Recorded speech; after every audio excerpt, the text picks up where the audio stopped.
Topic. এইটা BNP ছাড়া সব দলই চায়, বিএনপি চায় না। এটা খুব বেকুবের মতো প্রশ্ন করি, হ্যাঁ কিছু মনে করেন না। বিএনপি কেন চায় না আর অন্যরা কেন চায় এটা বলতে পারবেন? আমি শিওর ম্যাক্সিমাম মানুষ এটা বলতে পারবে না, এমনকি দলের কর্মীরাও বলতে পারবে না। আমার এটা বোঝার জন্য মেলা পড়াশোনা করা লাগছে। যাই হোক, বিএনপি জামাত দুই দলকেই বলতেছি, এটা হইতেছে সেই কারিশমা কাপুর। কি এডিটর সাহেব, আপনি নায়িকার ছবি দিলেন কেন? আমি কি নায়িকার নাম বলছি নাকি? হ্যাঁ, ও আচ্ছা, সারাক্ষণ ইন্ডিয়ান নায়িকা মাথায় ঘুরে তো, তাই মাঝে মধ্যে মুখ থেকে ফসাদ করে বের হয়ে যায়।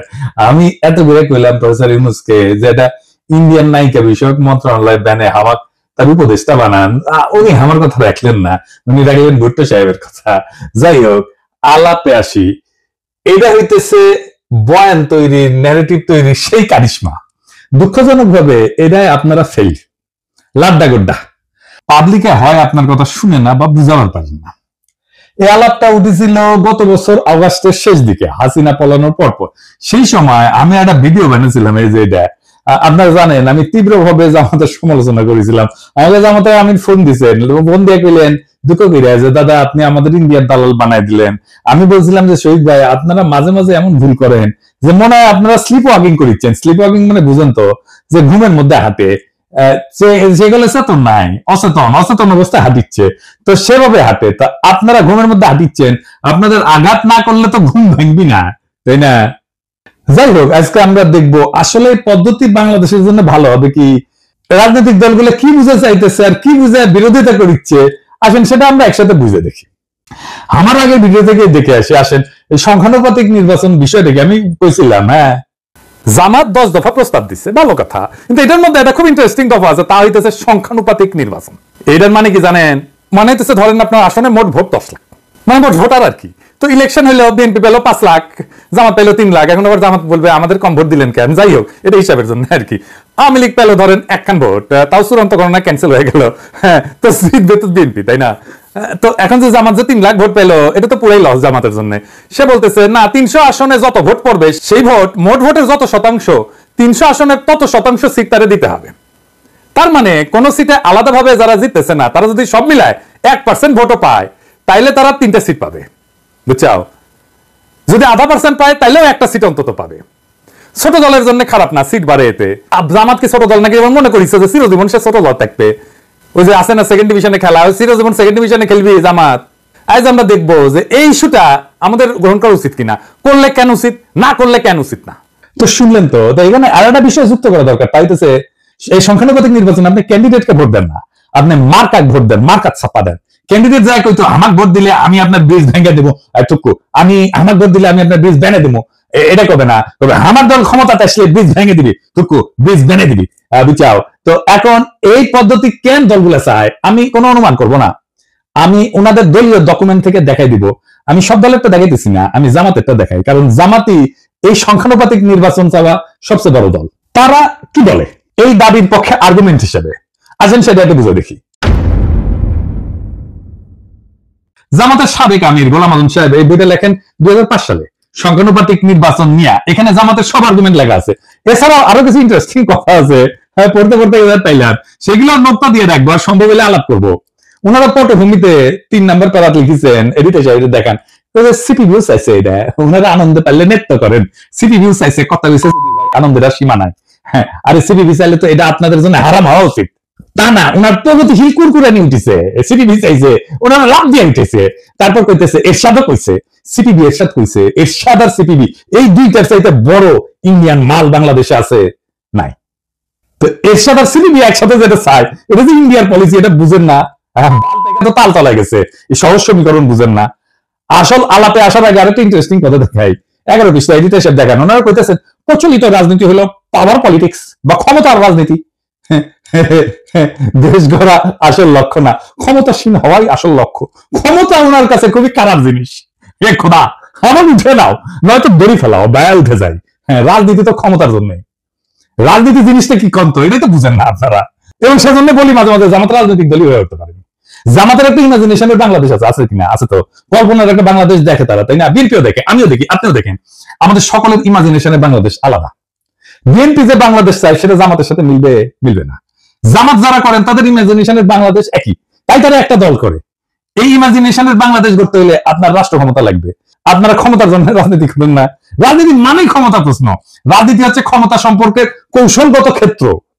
রাজনীতি দিয়ে ক্ষমতা তৈরি হয়। জামাত যেটাকে দেশ গড়া বলে সেটাকে আওয়ামী লীগ বলে দেশ ধ্বংস করা। দেশ গড়া কোনো রাজনৈতিক শব্দ না, এটা সাহিত্যের শব্দ।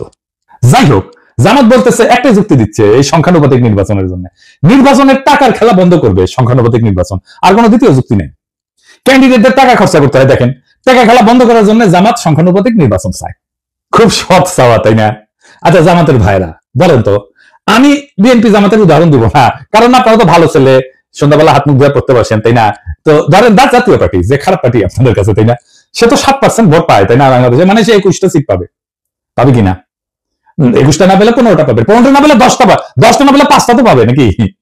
এর মধ্যে যদি সে একটা সিট 500 কোটি টাকায় বিক্রি করতে চায়, হবে না বিক্রি? আপোষে হবে। আওয়ামী লীগের লোকেরাই কিনে নিবে।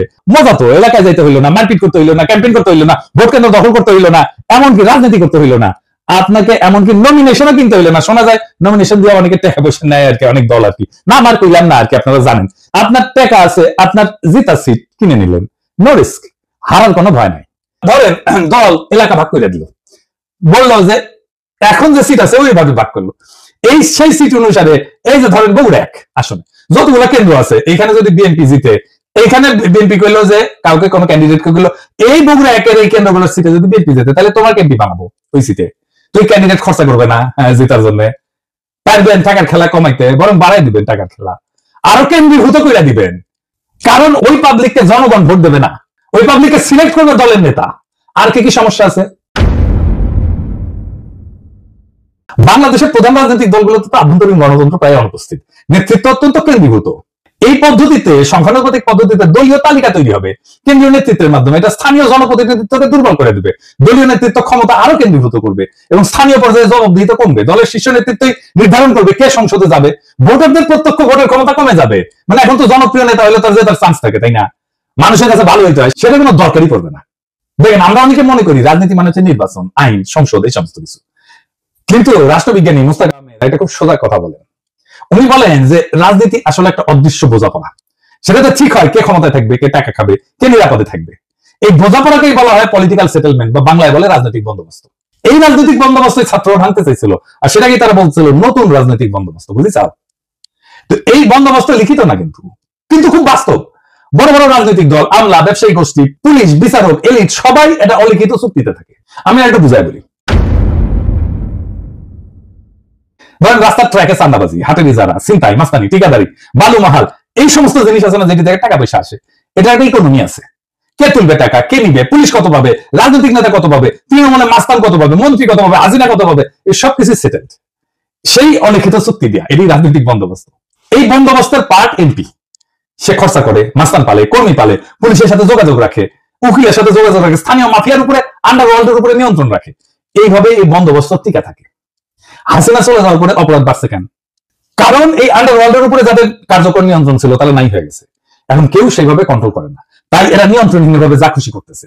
এইটা ল অ্যান্ড অর্ডারের বিষয় না, এটা সেই অলিখিত চুক্তি ভেঙে যাওয়ার পরিণতি। আমাদের নতুন বন্দোবস্ত করার আগেই আপনি আরেকটা বন্দোবস্ত ভাঙতেছেন। বাংলাদেশে ইনস্টিটিউশন নাই, গড়ে ওঠে নাই। এই ইনস্টিটিউশনের বিকল্প হচ্ছে রাজনৈতিক বন্দোবস্ত। এইখানে রাজনৈতিক দল তার নেতা কর্মী একটা জটিল ভারসাম্য রক্ষা করে সমাজকে টিকায় রাখে। এইটা যখন নষ্ট হয়ে যায়, তখন প্রতিদ্বন্দ্বী গোষ্ঠীগুলো নিরাপত্তাহীনতায় ভোগে এবং সহিংসতা, দুর্নীতি, রাজনৈতিক অস্থিরতা বাড়ে। আপনি সংখ্যানুপাতিক নির্বাচন করে পুরো পলিটিক্যাল ফেব্রিক ধ্বংস করে দেবেন। কেউ নিয়ন্ত্রণ করতে পারবে না। জেলা শহরগুলোর আন্ডারওয়ার্ল্ড, ঢাকা শহরের আন্ডারওয়ার্ল্ড আপনি নিয়ন্ত্রণ করতে পারবেন না। তার ব্যবসা বাণিজ্য, ভাগ বাটোয়ারা, এই জায়গাটা কে নিবে? তখন আপনি তো সব পালট করে দিচ্ছেন, এলোমেলো করে বেমাল লুটে পুটে খাই, একটা কথা আছে না, আপনি এলোমেলো করে দিচ্ছেন রাজনৈতিক বন্দোবস্তকে। তো ওই জায়গা তো ফাঁকা থাকবে না। তো ওই জায়গাটা কে নিবে? পুলিশ নিবে, যেটা অর্গানাইজ, এখন পুলিশ নিবে, প্রশাসন নিবে, আর একটা হাসিনার শাসন তৈরি হবে। পুরা সমাজ, রাষ্ট্র রাজনৈতিক দলের নিয়ন্ত্রণের বাইরে চলে যাবে। যে দেশে ইনস্টিটিউশন গড়ে ওঠে নাই, সেই দেশের রাজনৈতিক বন্দোবস্ত হলো সমাজকে টিকায় রাখার বিকল্প ব্যবস্থা। আর আপনি সেই ব্যবস্থা থেকে ভেঙ্গিয়া সংখ্যানুপাতিক নির্বাচন নামে গুগলি মারলে রাষ্ট্র গড়ায় পড়বে গ্যাংয়ের হাতে, পুলিশের হাতে, প্রশাসনের হাতে, স্থানীয় মাফিয়ার হাতে। আফগানিস্তানে হয়েছিল না, তালেবান আসার আগে এক এক এলাকায় এক এক ওয়ারলর্ড শাসন করতে, একই জিনিস হবে বাংলাদেশে। আপনি এই কাজটা করতে যাইতেছেন। পুলিশ আর প্রশাসন শক্তিশালী হয়ে উঠবে, দারুণ। এই সংখ্যানুপাতিক নির্বাচন আঞ্চলিকতা বাড়ায় দেবে। আমি অন্য দেশের উদাহরণ দেবো না, বেলজিয়ামের উদাহরণ দেবো। এই বেলজিয়াম একটা দেশ হিসাবে থাকে কিনা দেখেন। কি হয়েছে বেলজিয়ামে? আসেন আলাপ করতেছি। বেলজিয়াম তো একটি দেশ, তাই না? কিন্তু এর ভেতরে আছে দুইটা বড় জাতিগত ভাষাগত গোষ্ঠী। একটা হচ্ছে ফ্লেমিশ, ওলদানজ ভাষায় কথা বলে, থাকে দেশের উত্তর অংশে, তার নাম হচ্ছে ফ্লান্ডার্স। আর 2 নম্বর হচ্ছে ওয়ালুন, ফরাসি ভাষায় কথা বলে, থাকে দেশের দক্ষিণ অংশে, নাম হচ্ছে ওয়ালোনিয়া। এরা কিন্তু আলাদা ভাষায় কথা বলে, আলাদা স্কুলে পড়ে, আলাদা গণমাধ্যম আছে তাদের জন্য, এমনকি আলাদা রাজনীতি করে, দল আলাদা এই 2 গ্রুপের। এবং এই বেলজিয়ামে সংখ্যানুপাতিক ভোট আছে। এই পিআর সিস্টেমের ভোট যতই ছোট হোক, আলাদা পরিচয় দল সংসদে ঢুকে পড়ে। এর ফলে বেলজিয়ামে গড়ে উঠছে শুধু ফ্লেমিশ স্বার্থ নিয়ে কাজ করে এমন দল, যেমন এনভিএ। শুধু ওয়ালুন শব্দ নিয়ে কাজ করে এমন দল, যেমন পিএস, পার্টি সোশ্যালিস্ট। এরা কিন্তু জাতীয় স্বার্থ দেখে না, কেবল নিজেদের অঞ্চলের স্বার্থ দেখে। ফলে সার্বজনীন রাজনীতি আর হয় না, হয় আঞ্চলিক স্বার্থের জন্য রাজনীতি। এর ফলাফল কি? সরকার গঠন করতে পারে না। ফ্লেমিশ আর ওয়ালুন এদের মতানৈক্য চূড়ান্ত। এই যে দেখতেছেন না, এখন প্রফেসর ইউনূসের সরকার ঐক্য মত করতে পারতেছে না, দেখতেছেন না, জুলাই সনদ করতে পারতেছে না, মতানৈক্যের জন্য। একই রকম বেলজিয়ামের জাতীয় পরিচয় দুর্বল হয়, সবাই নিজেকে ওয়ালুন বা ফ্লেমিশ ভাবে, বেলজিয়ান ভাবে না। ভাষা, শিক্ষা, অর্থনীতি সব আলাদা হয়ে গেছে। স্কুলে আলাদা পাঠ্যক্রম, আলাদা মিডিয়া, এমনকি আলাদা ট্যাক্স এবং প্রশাসন চলতেছে অঞ্চল ভিত্তিক। যেহেতু একক সংখ্যাগরিষ্ঠতা পায় না, সরকার গঠন হয় না। 1 বছরের বেশি সময় সরকার গঠন হয়নি, এরকম এক্সাম্পল আছে। এই রাষ্ট্র টিকবে না। এবার আরো মারাত্মক উদাহরণ দিই ইসরায়েলের। ইসরায়েল যে আগ্রাসী রাষ্ট্র হয়ে উঠছে, এটা সংখ্যানুপাতিক নির্বাচনের জন্য। কিভাবে? ইসরায়েল এখন একটা রাষ্ট্র না, একটা চরমপন্থী যুদ্ধযন্ত্র। আর এই রূপান্তরের বীজ পোতা আছে তাদের এই সংখ্যানুপাতিক নির্বাচনের ব্যবস্থায়। তো এইখানে প্রায় 3% মতো ভোট পেলে সংসদে ঢুকে যায় যে কেউ। এই ফাঁক বলে ক্ষমতার মঞ্চে উঠে আসছে এক ঝাঁক ধর্মীয় হুলিগান, যারা গণতন্ত্র না, ধর্মীয় শাসন এবং জাতিগত নিধন চায়, ফিলিস্তিনের ধ্বংস চায়, গাজার ধ্বংস চায়। কারাই হুলিগান? যেমন SHAS, এরা নারী অধিকারের প্রকাশ্য শত্রু, সিভিল ম্যারেজের প্রকাশ্য শত্রু। তারপরে আরেকটা আছে UTZ, এরা নারীদের ভোটের শত্রু, আধুনিক শিক্ষার শত্রু, এমনকি রাষ্ট্রীয় আইনকে অস্বীকার করে। আরেকটা আছে ওজমা ইহুদিত, আরবদের নাগরিকত্ব বাতিল করে দিতে বলে, গাজায় গণহত্যায় উস্কায় দেয়। এদেরকে ইহুদি তালেবান বলা হয়। এরা 5 থেকে 6% ভোট পায়, কিন্তু মন্ত্রিসভায় তারা নীতি নির্ধারক। তাদের জন্য সরকার গঠিত হয়, কারণ কেউ সংখ্যাগরিষ্ঠতা পায় না, এবং এরা এই সাপোর্টটা দেয় এবং সরকারের নীতি জিম্মি হয়ে যায় এদের কাছে। ইসরায়েলে কোনো দল একক সংখ্যাগরিষ্ঠতা পায় না। সরকার গঠনের জন্য এই হুলিগানদের সমর্থন লাগে। তারা চুক্তি করে শর্ত দেয় যে আমাদের দাবি যদি না মানো তাহলে সরকার ফেলায় দেব।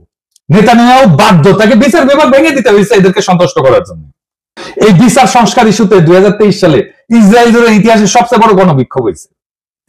এদেরই নেতা এই বেন গাভির আল-আকসায় যায় বলছে আরবদের সরাও, এটা আমাদের। এটার ফলে কিন্তু হামাস রকেট ছড়ে, তারপরে যুদ্ধ শুরু হয়, বুঝেছেন?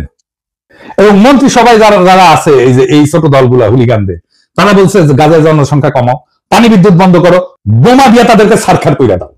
এই যুদ্ধ ছিল ধর্মীয় প্রতিশোধে পরিচালিত গণহত্যা, এবং এই গণহত্যা করছে এই সংখ্যানুপাতিক নির্বাচনে ফাঁক গলিয়া ঢুকে গেছে যারা, তারা।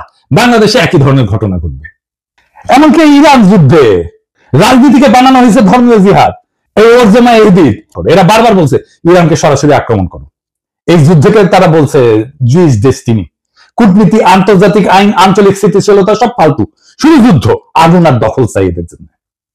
এবং এই প্রপোর্শনাল রিপ্রেজেন্টেশন, সংখ্যানুপাতিক নির্বাচনের জন্য ইসরায়েল এখন একটা চরমপন্থীদের রাষ্ট্র হয়ে গেছে, যেখানে 5% উন্মাদ একটা দেশের 95% ভবিষ্যৎ নিয়ন্ত্রণ করে।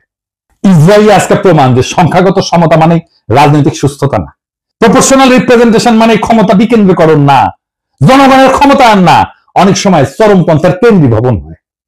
আপনারা রাজনীতিতে আপনার কল্পনার ইমাজিনেশনের বাংলাদেশ গড়বেন, কিন্তু সেই ইমাজিনেশনের ভেতরে এই বাস্তব দেশের জনগণ, এই মানুষের মুখ, তাদের যন্ত্রণার বাস্তবতা তো অনুপস্থিত।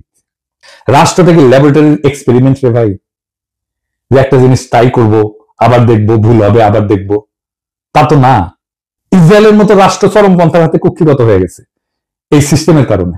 বেলজিয়ামের মতো রাষ্ট্র বিভক্ত হয়ে যাইতেছে ভাষার দাঙ্গায়। বাংলাদেশকে নিয়ে কি সেই পথে হাঁটতে চান? আমরা কি দেখতে যাচ্ছি? এমন একটা দেশ যেখানে ভোটার থাকবে কিন্তু কোনো প্রতিনিধিত্ব থাকবে না, যেখানে রাজনীতি থাকবে কিন্তু রাষ্ট্র থাকবে না, যেখানে রাষ্ট্রের নিয়ন্ত্রণ থাকবে স্থানীয় গ্যাং, পুলিশ আর প্রশাসনের হাতে। শক্তিশালী ইনস্টিটিউশন না গড়ে ওঠায় যে রাষ্ট্রের প্রত্যেকটা জেলা এখনো একটা রাজনৈতিক বন্দোবস্তের মধ্যে টিকে আছে, এই প্রপোর্শনাল রিপ্রেজেন্টেশন সংখ্যানুপাতিক নির্বাচনে এসে সে সামাজিক ভারসাম্য ধ্বংস করে দেবে, রাজনৈতিক ভারসাম্য ধ্বংস করে দেবে। নতুন কিছু গড়ার আগে পুরোনোটাকে ভেঙে ফেলতে চাইলে দায়িত্ব তো আপনার রে ভাই। কিন্তু যদি আপনি না জানেন কি ভাঙতেছেন, তাহলে আপনি তো স্থপতি না, আপনি তো ধ্বংসের কারিগর। বাংলাদেশ আজ এক ক্রসরোডে দাঁড়ায় আছে। কিছু দলের ভুল সিদ্ধান্ত, কিছু বুদ্ধিজীবীর নির্বোধ গুগলি, আর কিছু বিদেশি থিঙ্ক ট্যাঙ্কের ঠাইসা দেওয়া এক্সপেরিমেন্ট, এইসব মিলে আজ রাষ্ট্র এক ভয়ঙ্কর জুয়া খেলায় ঢুকে পড়ছে। একটা দেশ যেটা গণতন্ত্র ছিল ভঙ্গুর, আইনের শাসন ছিল কাগুজে, সেই দেশে আপনি যদি রাজনৈতিক বন্দোবস্ত না রেখা এই সংখ্যানুপাতিক নির্বাচনের সিস্টেম চাপাই দেন, তাহলে না গড়ে উঠবে তা গণতন্ত্র না, তা হবে পলিটিক্যাল মাফিয়ার এনক্লেভ। আর মানুষ শুধু ব্যালটের সেরা কাগজ হয়ে থাকবে। আমরা কি একটা রক্তাক্ত বিপ্লবের পরে এমন একটা পরিণতি চাইছিলাম? বিচারের ভার আজকে আপনাদের উপরে দিলাম। এই দেশ ধ্বংস করিলেন না, এই দেশ ধ্বংস হয়ে যাবে যদি আপনাদের বিবেচনাবোধ অন্ধকার হয়ে যায়, আপনাদের জাজমেন্ট যদি ক্লাউডেড হয়ে যায়। সেই রাস্তায় আমরা হাঁটতে চাই না, আমরা বিপ্লবের রাস্তাতে হাঁটতে চাই। বিপ্লবকে পরিপূর্ণভাবে বিজয়ী কইরা বাংলাদেশকে একটা নতুন রাষ্ট্র করতে চাই। ইনকিলাব জিন্দাবাদ।